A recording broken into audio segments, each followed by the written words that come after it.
Missing in action. I lost my left hand on Sameter. This is how it occurred. On the 13th day of Sagittar, local calendar, 3 days before the solstice, in the mid-rise district of the city of Urbitane, an itinerant evangelist called Laszlo Mombril was found shuffling aimlessly around the flat roof of a disused tannery, lacking his eyes, his tongue, his nose, and both of his hands. Urbitane is the second city of Sameter, a declining agrochemical planet in the Helican subsector, and it is no stranger to crimes of cruelty and spite brought on by the vicissitudes of neglect and social deprivation afflicting its tightly packed population. But this act of barbarity stood out for 2 reasons.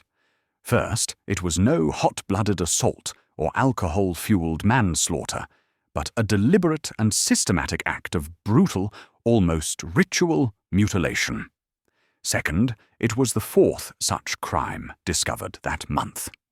I had been on Sameter for just 3 weeks, investigating the links between a bonded trade federation and a secessionist movement on Hesperus at the request of Lord Inquisitor Rorken. The links proved to be nothing. Urbitane's economic slough had forced the Federation to chase unwise business with unscrupulous shipmasters, and the real meat of the case lay on Hesperus. But I believe this was the Lord Inquisitor's way of gently easing me back into active duties following the long and arduous affair of the Necrotuk. By the imperial calendar, it was 2/41M41, late in that year. I had just finished several self-imposed months of recuperation, meditation, and study on Thracian Primaris. The eyes of the daemon host Cherubael still woke me some nights, and I wore permanent scars from torture at the hands of the sadist Gorgone Locke. His Strucine neural scourge had damaged my nervous system and paralyzed my face. I would not smile again for the rest of my life. But the battle wounds sustained on KCX1, 288, and 56 Izar had healed, and I was now itching to renew my work. This idle task on Sameter had suited me, so I had taken it and closed the dossier after a swift and efficient investigation. But latterly, as I prepared to leave, officials of the Munitorium unexpectedly requested an audience. I was staying with my associates in a suite of rooms in the Urbitane Excelsior, a shabby but well-appointed establishment in the high-rise district of the city. Through soot-stained, armoured roundels of glass 20 meters across, the suite looked out across the filthy grey towers of the city to the brackish waters of the polluted bay 20 kilometers away. Ornithopters and biplanes buzzed between the massive city structures, and the running lights of freighters and orbitals glowed in the smog as they swung down towards the landing port.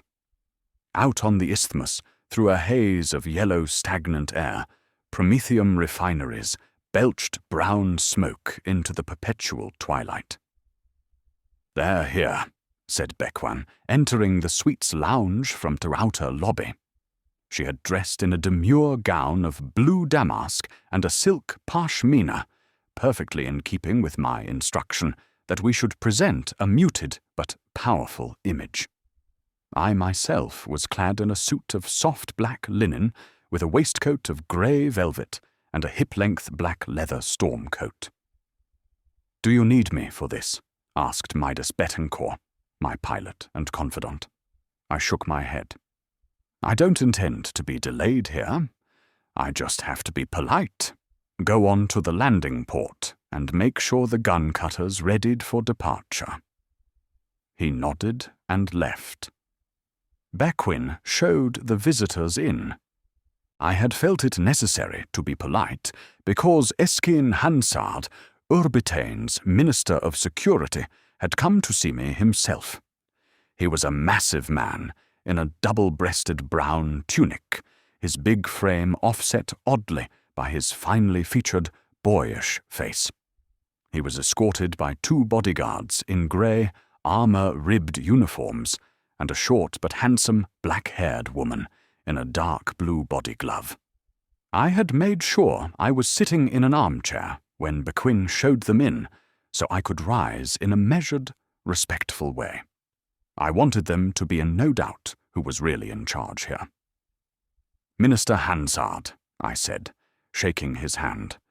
"I am Inquisitor Gregor Eisenhorn of the Ordo Xenos. These are my associates, Elizabeth Bequin, Arbeitschastener Godwin Fischig, and Savant Uber Amos. How may I help you?" "I have no wish to waste your time, Inquisitor," he said, apparently nervous in my presence. That was good, just as I had intended it. A case has been brought to my attention that I believe is beyond the immediate purview of the city Arbeiters.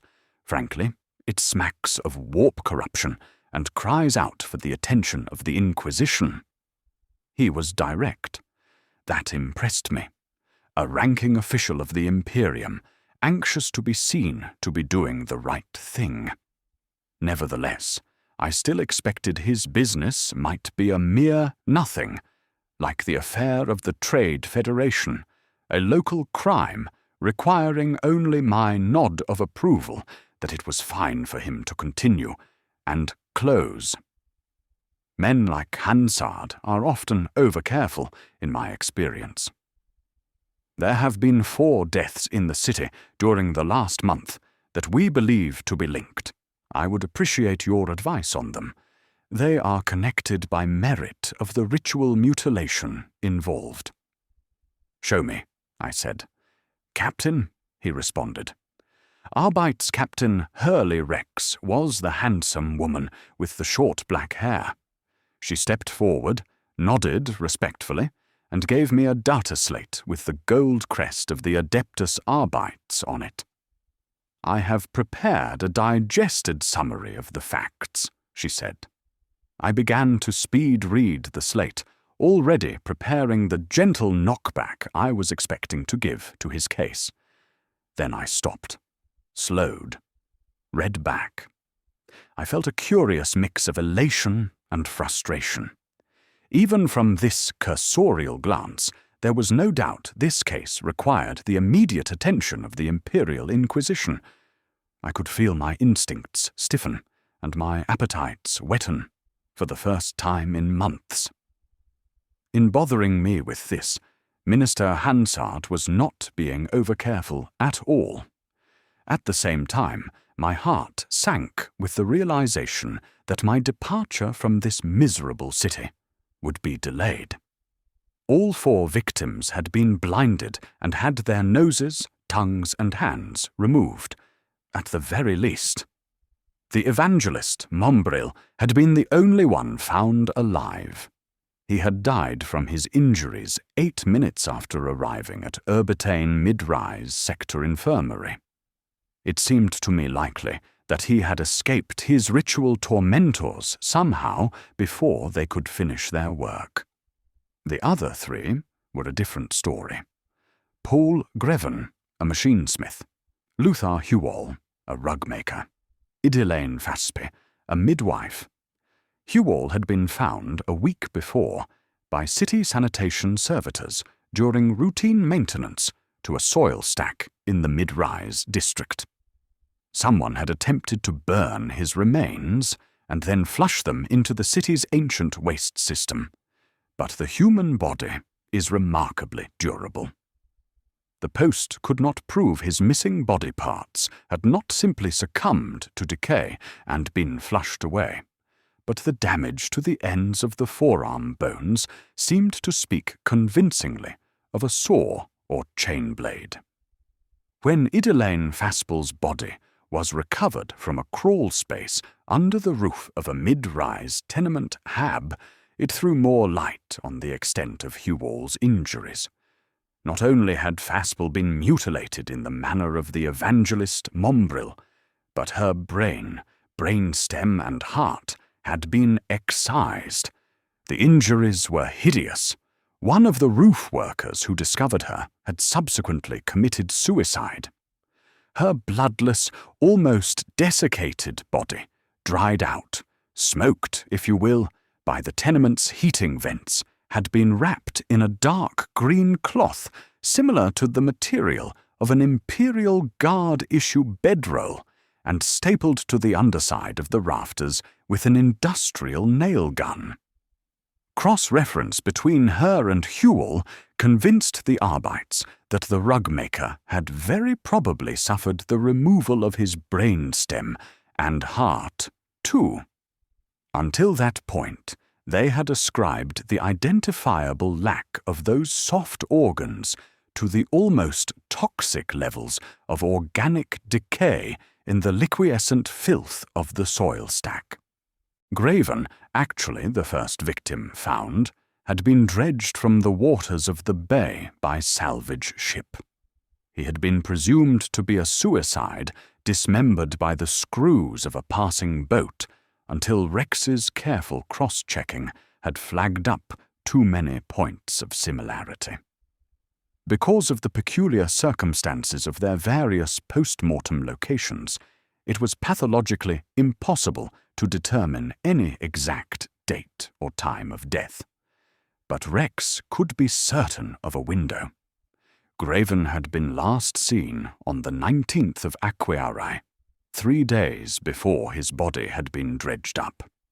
Hewell had delivered a finished rug to a high-rise customer on the 24th, and had dined that same evening with friends at a charcute in mid-rise.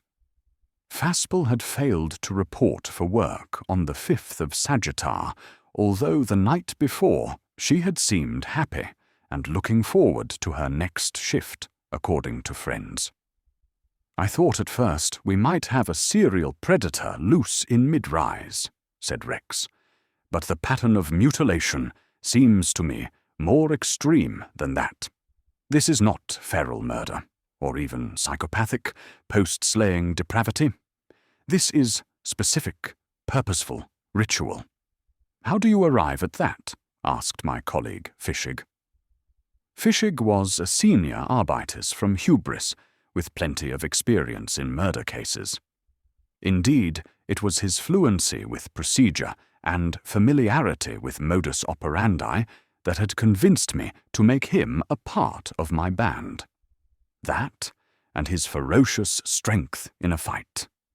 Rex looked sidelong at him, as if he was questioning her ability.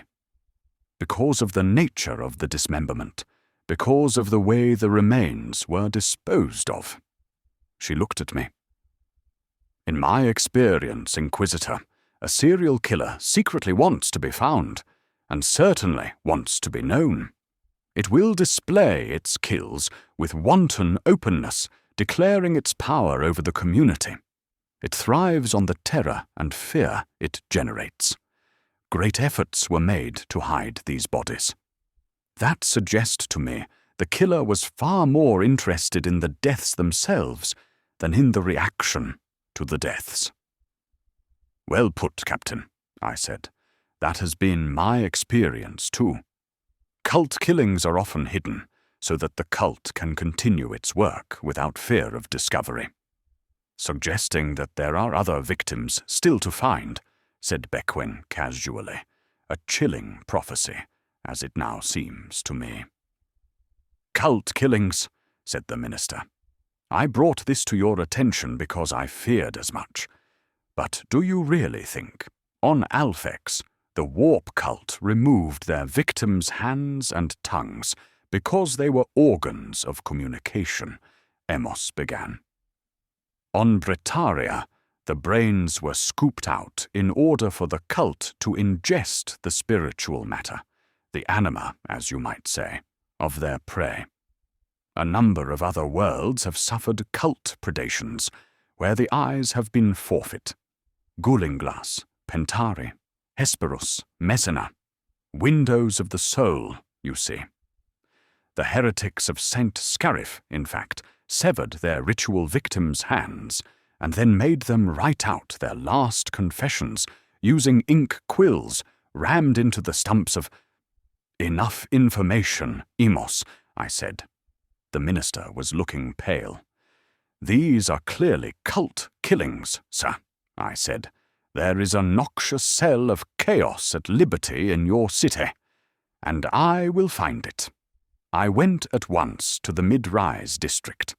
Greven, Hewell, and Faspel had all been residents of that part of Urbitane, and Mumbril, though a visitor to the metropolis, had been found there too. Amos went to the Munitorium Records Spire in High Rise to search the local archives.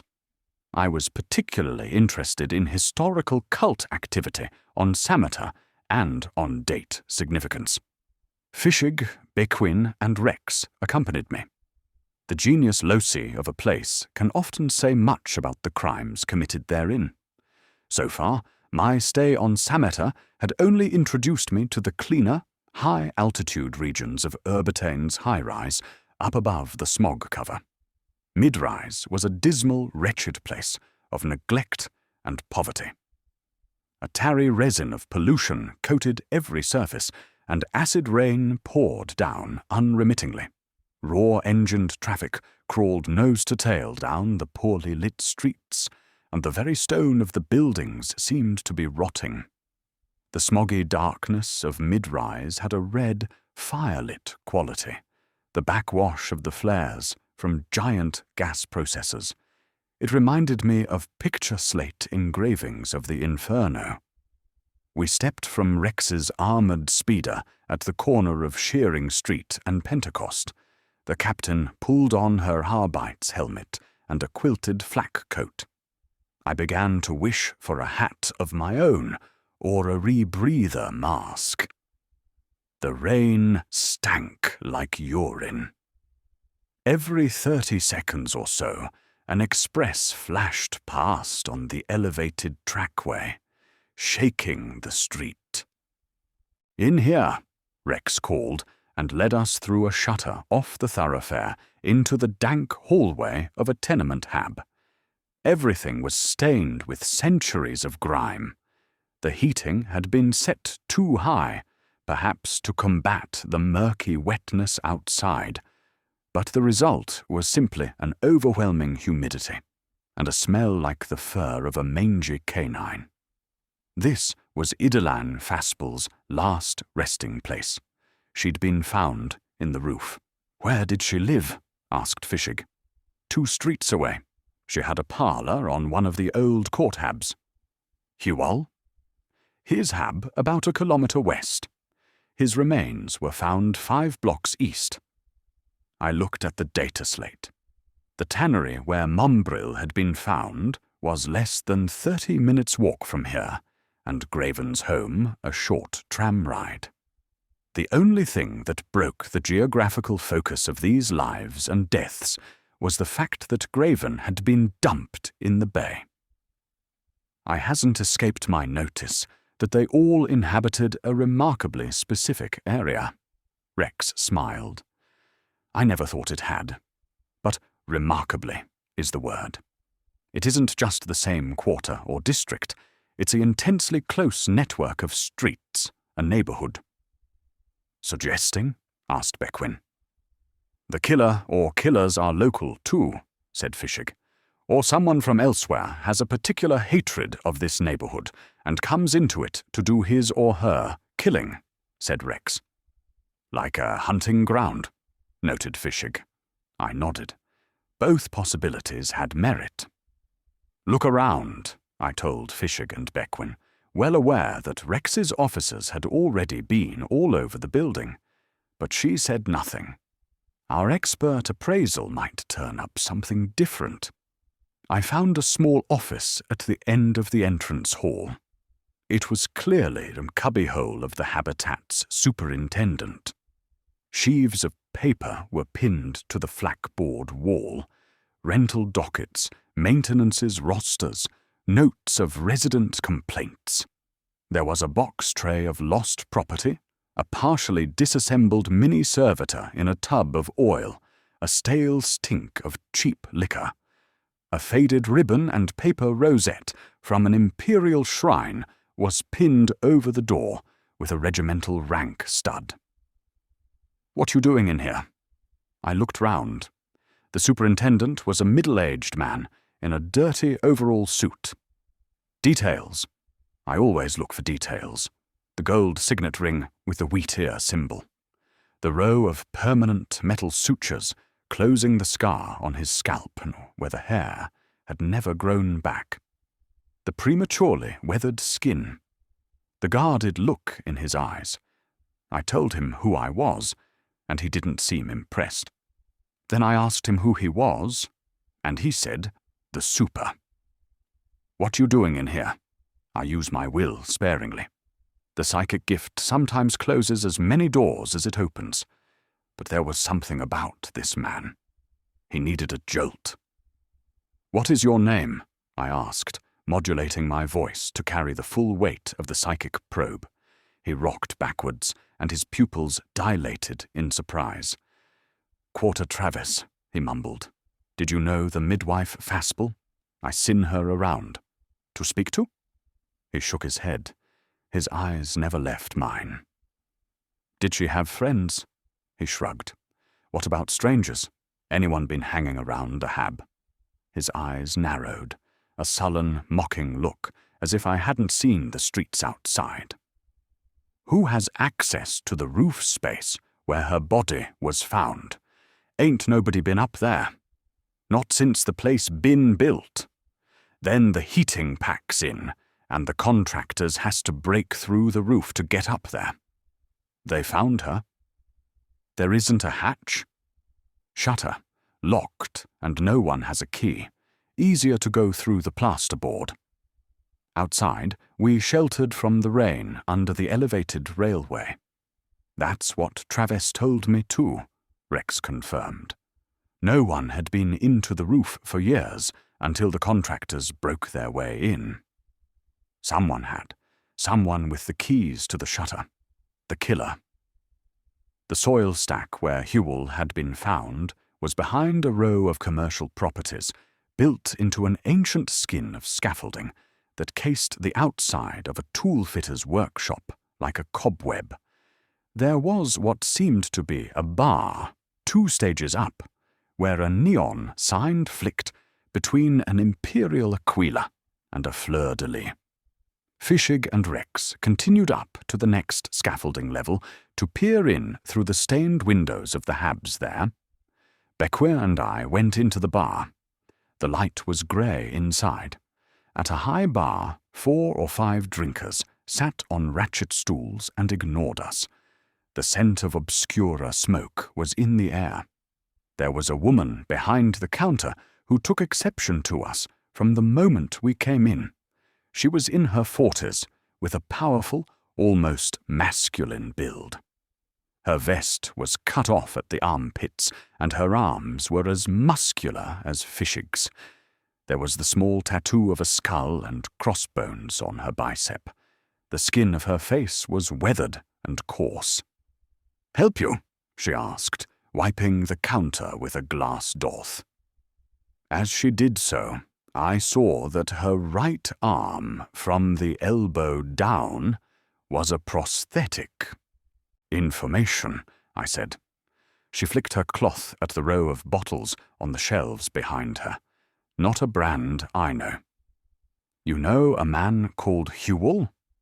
"No. The guy they found in the waste pipes behind here." "Oh, didn't know he had a name." Now I was closer. I could see the tattoo on her arm wasn't a skull and crossbones. It was a wheat hair. "We all have names. What's yours?" "Omin Lund." "You live around here." "Live is too strong a word." She turned away to serve someone else. "Scary bitch," said Bequin as we went outside. "Everyone acts like they've got something to hide. Everyone does, even if it's simply how much they hate this town. The heart had gone out of Urbitane, out of Sameter itself, about 70 years before. The mill hives of Thracian Primaris eclipsed Sameter's production, and export profits fell away. In an effort to compete, the authorities freed the refineries to escalate production by stripping away the legal restrictions on atmospheric pollution levels. For hundreds of years, Urbitane had had problems controlling its smog and air pollutants. For the last few decades, it hadn't bothered anymore. My Vox earplug chimed. It was Amos. "What have you found?" "It's most perturbatory. Sameter has been clear of taint for a goodly while. The last inquisitorial investigation was 31 years ago standard, and that wasn't here in Urbitane, but in Aquitaine, the capital. A rogue psyker. The planet has its fair share of criminal activity, usually narcotics trafficking, and the consequential mob fighting. But nothing really markedly heretical. Nothing with similarities to the ritual methods? No, and I've gone back 2 centuries. What about the dates? Sagittar 13th is just shy of the solstice, but I can't make any meaning out of that. The purge of the Sarpatol hives is usually commemorated by upswings of cult activity in the subsector, but that's 6 weeks away. The only other thing I can find is that this Sagittar 5th was the 21st anniversary of the Battle of Clodeshy Heights. I don't know it. The 6th of 7 full-scale engagements during the 16-month Imperial campaign on Surrealis 6. Surrealis, that's in the next damn subsector. Amos, every day of the year is the anniversary of an Imperial action somewhere. What connection are you making? The 9th Sameter Infantry saw service in the war on Surrealis. Fishig and Rex had rejoined us from their prowl around the upper stages of the scaffolding. Rex was talking on her own Vox set. She signed off and looked at me, rain drizzling off her visor. "They've found another one, Inquisitor," she said. It wasn't 1. It was 3, and their discovery threw the affair wide open.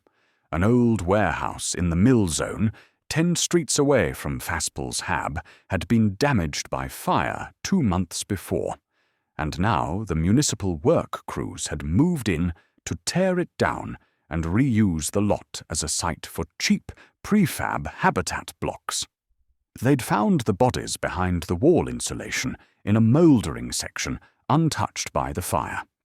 A woman and 2 men, systematically mutilated in the manner of the other victims. But these were much older. I could tell that even at a glance.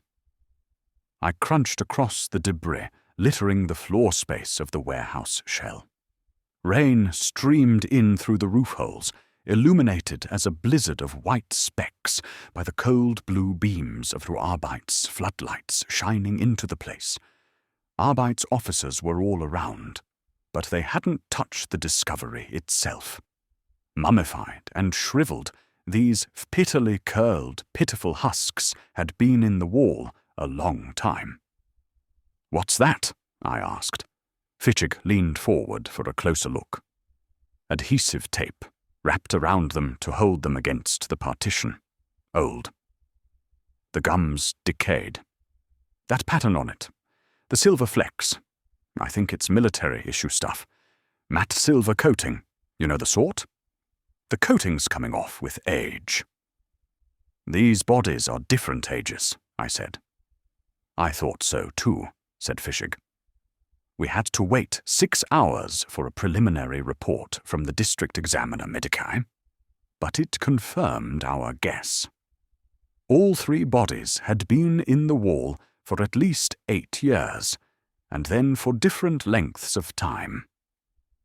Decompositional anomalies showed that one of the males had been in position for as much as 12 years, the other 2 added subsequently, at different occasions. No identifications had yet been made. The warehouse was last used 6 years ago.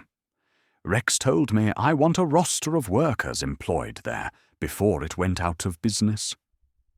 Someone using the same TO and the same spools of adhesive tape had hidden bodies there over a period of years. The disused tannery where poor Mombril had been found stood at the junction between Xerxes Street and a row of slum tenements known as the Pilings. It was a fetid place, with the stink of the lye and coruscutum used in the tanning process still pungent in the air. No amount of acid rain could wash that smell out. There were no stairs. Fishig, Bequin, and I climbed up to the roof via a metal fire ladder. How long does a man survive mutilated like that? From the severed wrists alone, he'd bleed out in 20 minutes, perhaps, Fishig estimated. Clearly, if he had made an escape, he'd have the adrenaline of terror sustaining him a little. So, when he was found up here, he can have been no more than 20 minutes from the scene of his brutalization. We looked around. The wretched city looked back at us, close-packed and dense. There were hundreds of possibilities. It might take days to search them all, but we could narrow it down. "How did he get on the roof?" I asked. "I was wondering that," said Fishig. "The ladder we came up by." Bequin trailed off as she realized her gaffe. "Without hands?" Fishig smirked. "Or sight," I finished. "Perhaps he didn't escape. Perhaps his abusers put him here." "Or perhaps he fell," Bequin said, pointing. The back of a tall warehouse overshadowed the tannery to the east. 10 meters up, there were shattered windows. If he was in there somewhere, fled blindly, and fell through onto this roof. "Well reasoned, Elizabeth," I said. The Arbites had done decent work, but not even Rex had thought to consider this inconsistency. We went round to the side entrance of the warehouse. The battered metal shutters were locked. A notice pasted to the wall told would-be intruders to stay out of the property of Hundelmus Agricultural Stowage. I took out my multi-key and disengaged the padlock. I saw Fishig had drawn his sidearm. "What's the matter?" I had a feeling just then, like we were being watched. We went inside. The air was cold and still, and smelled of chemicals. Rows of storage vats filled with chemical fertilizers lined the echoing warehall. The second floor was bare-boarded and hadn't been used in years. Wire mesh had been stapled over a doorway to the next floor, and rainwater dripped down. Fishig pulled at the mesh. It was cosmetic only, and folded aside neatly. Now I drew my auto-pistol too. On the street side of the third floor, which was divided into smaller rooms, we found a chamber 10 meters by 10, on the floor of which was spread a sheet of plastic smeared with old blood and other organic deposits. There was a stink of fear. "This is where they did him," Fishig said with certainty. No sign of cult markings or chaos symbology, I mused. "Maybe not," said Bequin, crossing the room, being careful not to step on the smeared plastic sheet. For the sake of her shoes, not the crime scene, I was sure. "What's this?" Something was hung here. 2 rusty hooks in the wall, scraped enough to show something had been hanging there recently. On the floor below was a curious cross drawn in yellow chalk. "I've seen that before somewhere," I said. My vox bleeped. It was Rex. "I've got that worker roster you asked for." "Good. Where are you?" "Coming to find you at the tannery, if you're still there." "We'll meet you on the corner of Xerxes Street. Tell your staff we have a crime scene here in the agricultural warehouse." We walked out of the killing room towards the stairwell. Fishig froze and brought up his gun. "Again?" I whispered. He nodded and pushed Bequin into the cover of a door jamb. Silence, apart from the rain and the scurry of vermin. Gun braced, Fishig looked up at the derelict roof. It may have been my imagination, but it seemed as if a shadow had moved across the bare rafters. I moved forward, scanning the shadows with my pistol. Something creaked. A floorboard. Fischig pointed to the stairs. I nodded. I understood. But the last thing I wanted was a mistaken shooting. I carefully keyed my vox and whispered, "Rex, you're not coming into the warehouse to find us, are you?" "Negative, Inquisitor." "Stand by." Fischig had reached the top of the staircase. He peered down, aiming his weapon. Las fire erupted through the floorboards next to him, and he threw himself flat. I put a trio of shots into the mouth of the staircase, but my angle was bad. 2 hard, round shots spat back up the stairs, and then the roar and flash of the las came again, raking the floor. From above, I realized belatedly, whoever was on the stairs had a hard slug sidearm, but the las fire was coming down from the roof. I heard steps running on the floor below. Fischig scrambled up to give chase, but another salvo of las fire sent him ducking again.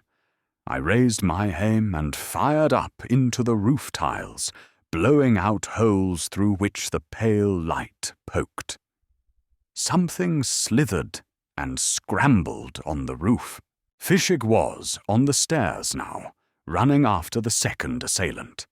I hurried across the 3rd floor, following the sounds of the man on the roof. I saw a silhouette against the sky through a hole in the tiles and fired again. Lasfire replied in a bright burst, but then there was a thump and further slithering. "Cease fire! Give yourself up! Inquisition!" I bellowed, using the will. There came a much more substantial crash, sounding like a whole portion of the roof had come down. Tiles avalanched down and smashed in a room nearby. I slammed into the doorway, gun aimed, about to yell out a further will command. But there was no one in the room. Piles of shattered roof slates and bricks covered the floor beneath a gaping hole in the roof itself, and a battered las rifle lay amongst the debris. On the far side of the room were some of the broken windows that Bequin had pointed out as overlooking the tannery roof. I ran to one. Down below, a powerful figure in dark overalls was running for cover. The killer, escaping from me in just the same way his last victim had escaped him, through the windows onto the tannery roof. The distance was too far to use the will again with any effect, but my aim and angle were good. I lined up on the back of the head a second before it disappeared, began to apply pressure. And the world exploded behind me. I came round, cradled in Bequin's arms. "Don't move, Eisenhorn. The medics are coming." "What happened?" I asked. "Booby trap. The gun that guy left behind. It exploded behind you. Power cell overload." "Did Fischig get his man?" Of course he did. He hadn't, in fact. He'd chased the man hard down 2 flights of stairs and through the main floor of the warehall. At the outer door onto the street, the man had wheeled around and emptied his auto-pistol's clip at the chastener, forcing him into cover. Then Captain Rex, approaching from outside, had gunned the man down in the doorway. We assembled in Rex's crowded office in the busy Arbeits mid-rise sector house. Amos joined us, laden down with papers and data slates, and brought Midas Betancourt with him. "You all right?" Midas asked me. In his jacket of embroidered cerise silk, he was a vivid splash of colour in the muted gloom of mid-rise. "Minor abrasions. I'm fine." "I thought we were leaving, and here you are, having all the fun without me." "I thought we were leaving too, until I saw this case. Review Bequin's notes. I need you up to speed." Amos shuffled his ancient, augmetically assisted bulk over to Rex's desk and dropped his books and papers in an unceremonious pile. "I've been busy," he said. "Busy with results?" Bequin asked. He looked at her sourly. "No, actually. But I have gathered a commendable resource of information. As the discussion advances, I may be able to fill in blanks." "No results, Amos. Most perturbatory," grinned Midas, his white teeth gleaming against his dark skin. He was mocking the old savant by using Emos's favorite phrase. I had before me the work roster of the warehouse where the 3 bodies had been found, and another for the agricultural store where our fight had occurred. Quick comparison brought up 2 coincident names. Brel Sodakis, Vim Venik, both worked as warehousemen before the place closed down. Now they're employed by Hundlemus Agricultural Stowage. "Backgrounds, addresses?" I asked Rex. "I'll run checks," she said. "So, we have a cult here, eh?" Midas asked. "You've got a series of ritual killings, at least 1 murder site, and now the names of 2 possible cultists." "Perhaps." I wasn't convinced. There seemed both more and less to this than had first appeared. Inquisitorial hunch. The remains of the las rifle, discarded by my assailant, lay on an evidence tray. Even with the damage done by the overloading power cell, it was apparent that this was an old model. "Did the power cell overload because it was dropped? It fell through the roof, didn't it?" Bequin asked. "They're pretty solid," Fishig answered. "Forced overload," I said. "An old Imperial Guard trick. I've heard they learn how to set one off. As a last ditch in tight spots. Cornered. About to die anyway." "That's not standard," said Fishig, poking at the trigger guard of the twisted weapon. His knowledge of guns was sometimes unseemly. "See this modification? It's been machine-tooled to widen the guard around the trigger." "Why?" I asked. Fishig shrugged. "Access? For an augmetic hand with rudimentary digits." We went through to a morgue room down the hall where the man Rex had gunned down was lying on a slab. He was middle-aged, with a powerful frame going to seed. His skin was weather-beaten and lined. "Identity? We're working on it. The body had been stripped by the morgue attendants."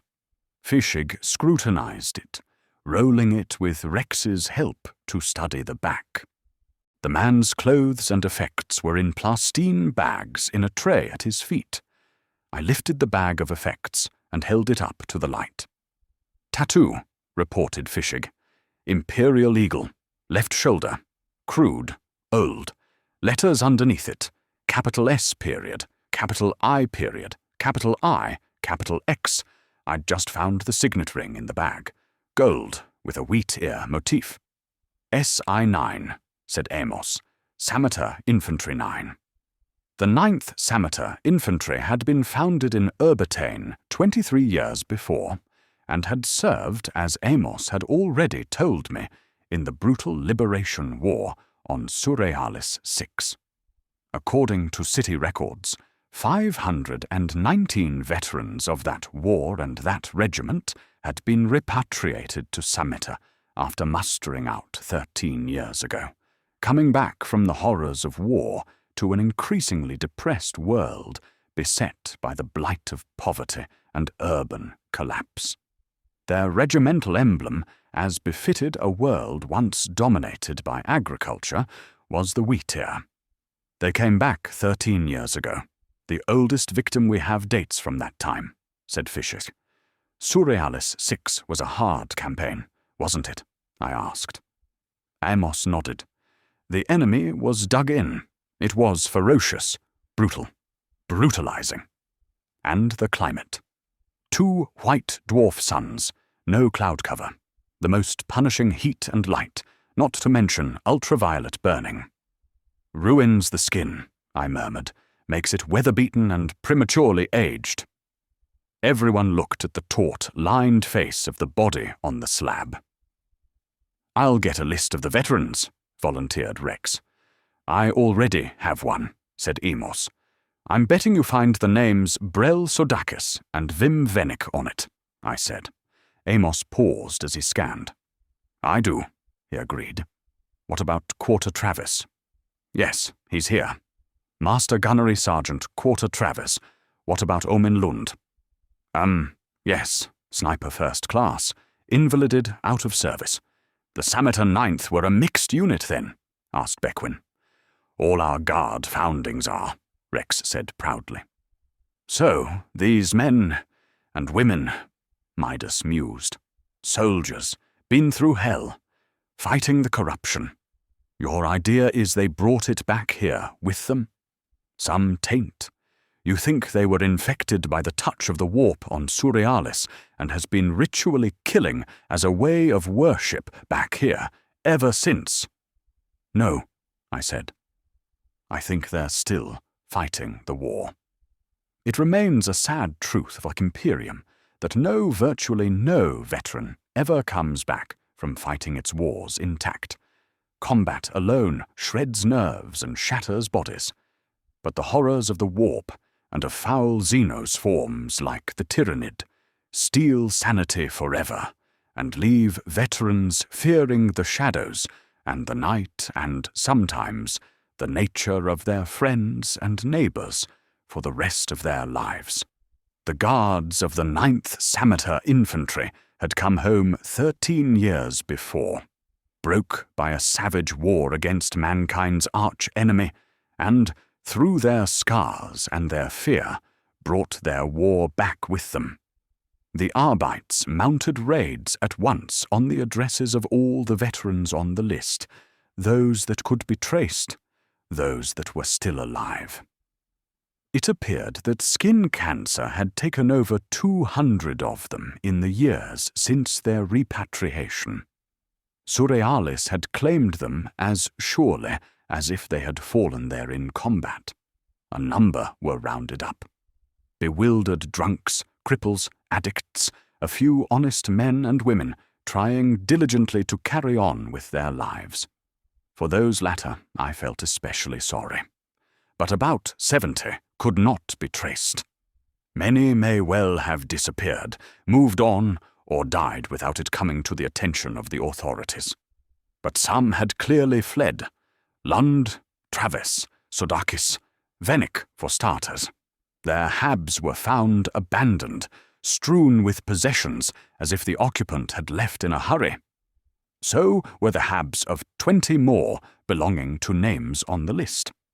The Arbites arrived at the hab of one, ex-corporal Geffen Sancto, in time to catch him in the act of flight.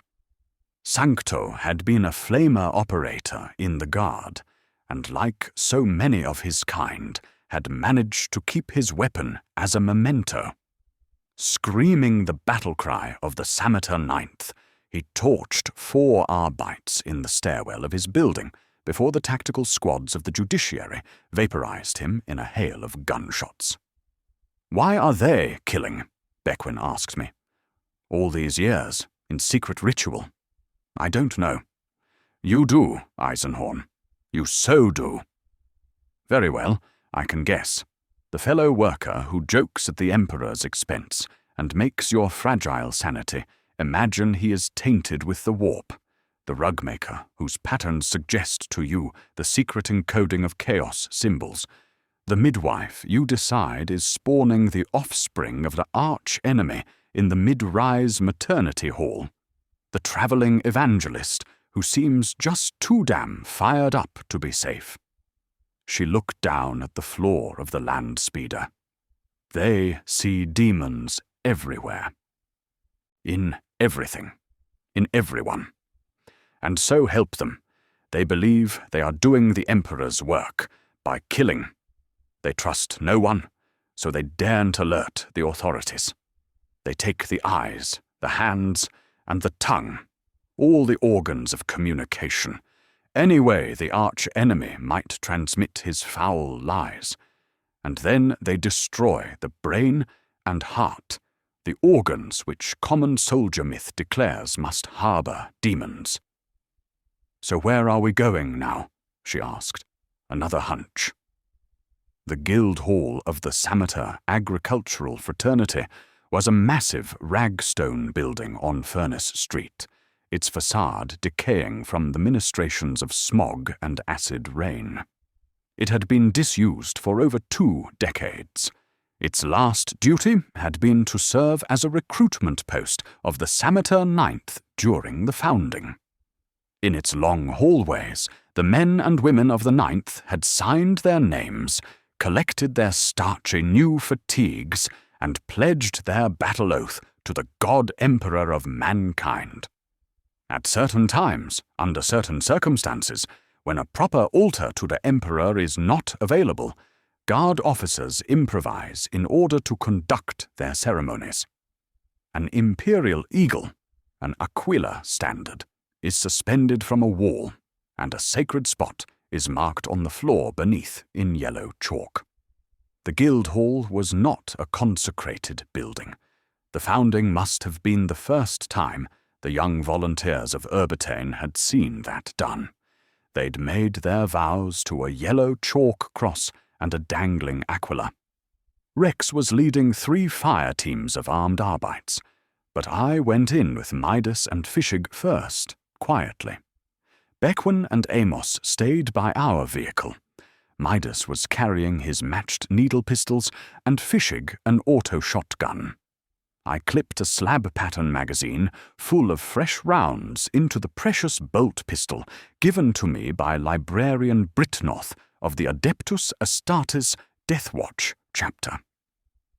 We pushed open the boarded doors of the decaying structure and edged down the dank corridors. Rainwater pattered from the roof, and the marble floor was spotted and eaten by collected acid. We could hear the singing. A couple of dozen voices voicing up the battle hymn of the Golden Throne. I led my companions forward, hunched low. Through the crazed windows of an inner door, we looked through into the main hall. 23 dishevelled veterans in ragged clothes were knelt down in ranks on the filthy floor, their heads bowed to the rusty imperial eagle hanging on the wall as they sang. There was a yellow chalk cross on the floor under the aquila. Each veteran had a backpack or rucksack and a weapon by their feet. My heart ached. This was how it had gone over 2 decades before, when they came to the service, young and fresh and eager, before the war, before the horror. "Let me try to give them a chance," I said. "Gregor," Midas hissed. "Let me try, for their sake. Cover me." I slipped into the back of the hall, my gun lowered at my side, and joined in the verse. One by one, the voices died away, and bowed heads turned sideways to look at me. Down the aisle, at the chalk cross of the altar, Lund, Travis, and a bearded man I didn't know stood gazing at me. In the absence of other voices, I finished the hymn. "It's over," I said. "The war is over, and you have all done your duty. Above and beyond the call." Silence. "I am Inquisitor Eisenhorn. I'm here to relieve you. The careful war against the blight of chaos that you have waged through Urbitane in secret is now over. The Inquisition is here to take over. You can stand down." 2 or 3 of the hunched veterans began to weep.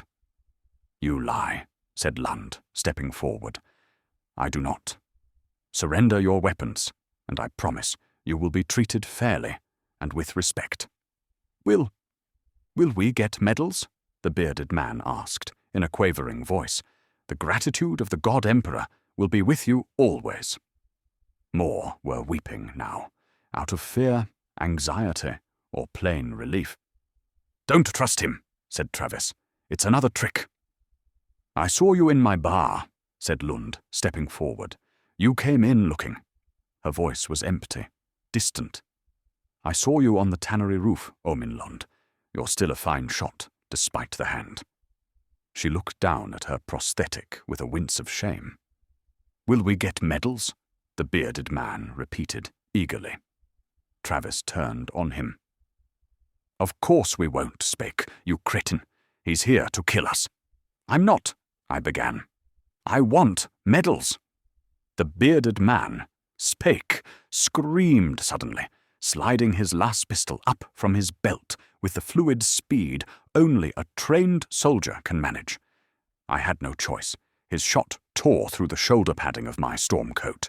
My bolt exploded his head, spraying blood across the rusty metal eagle on the wall. Pandemonium. The veterans leapt to their feet, firing wildly, scattering, running.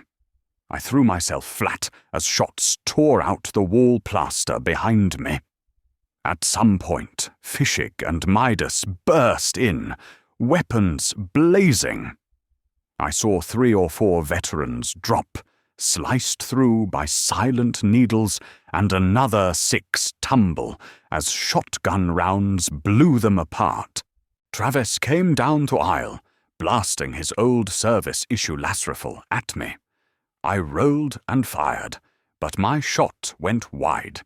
His face distorted as a needle round punched through it, and he fell in a crumpled heap. Rex and her fire teams exploded in. Flames from some spilled accelerants billowed up the wall. I got up, and then was thrown back by a last shot that blew off my left hand. Spinning, falling, I saw Lund, struggling to make her prosthetic fingers work the unmodified trigger of Travis's lasgun. My bolt round hit her with such force she flew back down the aisle, hit the wall, and tore the Imperial Aquila down. Not a single veteran escaped the guild hall alive. The firefight raged for 2 hours. Rex lost 5 men to the experienced guns of the Sameter 9th veterans. They stood to the last. No more can be said of any Imperial Guard unit.